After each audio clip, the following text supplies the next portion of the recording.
day, Pinoy Clicksers and Mixers. Welcome Hello. back to the channel. I am here with Conrad. Conrad, say hi. Hello. Okay. He is the OG and main judge in the Philippines Heroclix community. And we are here outside Whimsy Cafe in Greenfield on a rainy Saturday. Afternoon. Okay. You can see some people inside the cafe is playing Heroclix.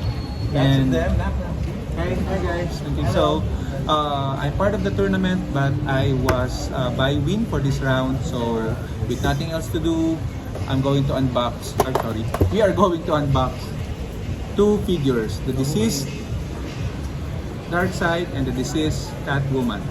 Let's go! Let's go.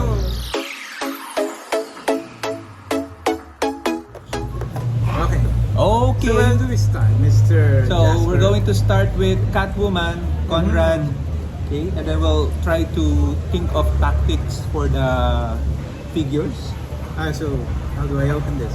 Open it from the back. From the bottom. From the bottom. Okay. The bottom. I'll also try to open the dark side. Okay. We just have. So by the way, our tournament is 400 silver.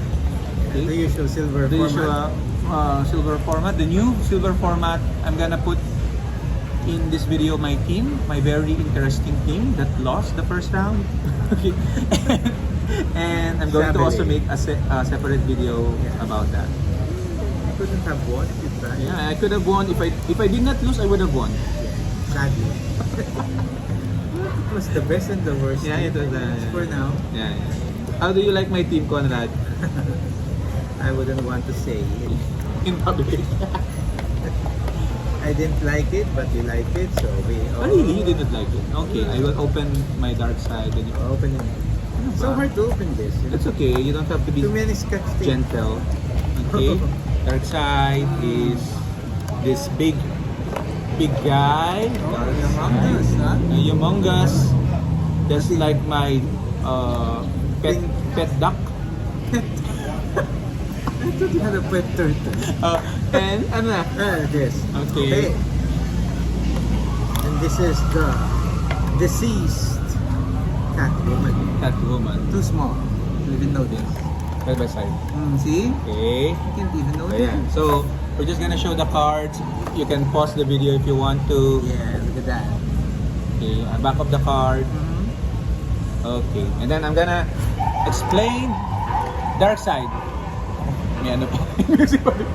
Darkseid has Someone got arrested. Apocalypse, New God, Sinestro Core, Cosmic Deity, Monster Ruler keyword.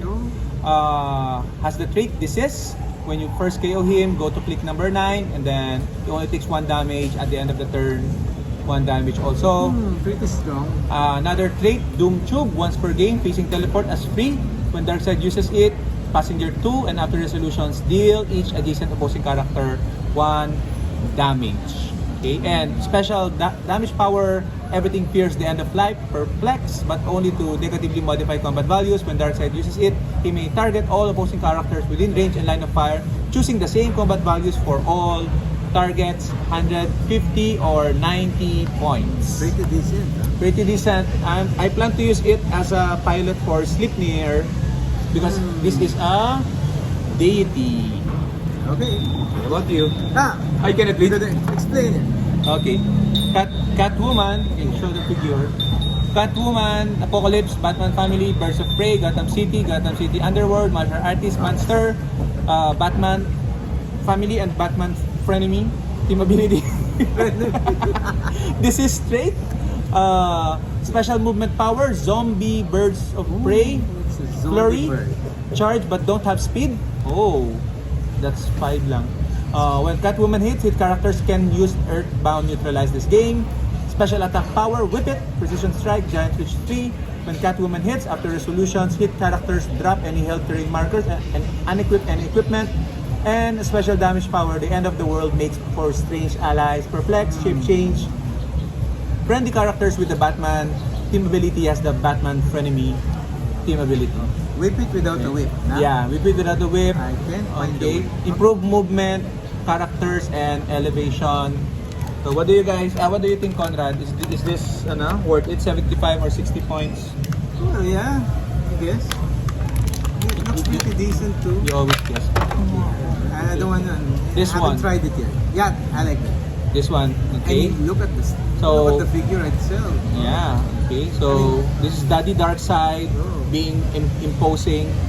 So thank you very much once again, everyone, and good luck to the players. And until the next video, bye bye. Ciao.